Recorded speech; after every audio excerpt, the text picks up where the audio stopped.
All right, let's talk about how to improve your drainage. Anytime you have a drainage line being discharged to a basin, you end up with a situation where this basin holds water, just like a pail. Now in clay, you're asking this giant basin to leach into the subsoil. It's going to take a while. So to improve your drainage, I would recommend a pop-up. Now, the pop-up emitter doesn't hold any water, so it's super easy to drill holes in the bottom of it and let it leach into the clay. This little bit of water will leach, no problem.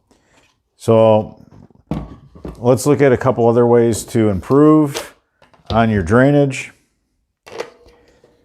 All right, so this pop-up, it won't let leaves and debris out. It only opens up 3/4 of an inch and it stops. And then everything just gets stuck in here. So this can be problematic. Go to a pop-up and make sure it's a pop-up that you can stick your hand down in. That way you can clear anything that gets caught in here. Now I'm going to show you how to improve your pop-up.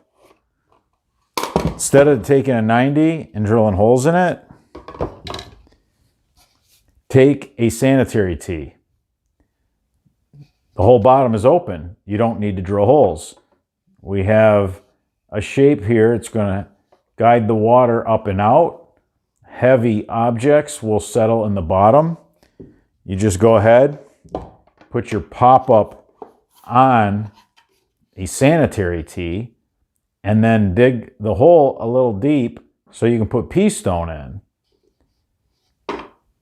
This is how you improve your pop-up.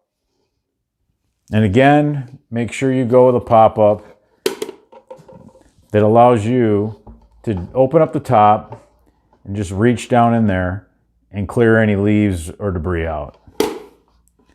All right, everybody, until that next video.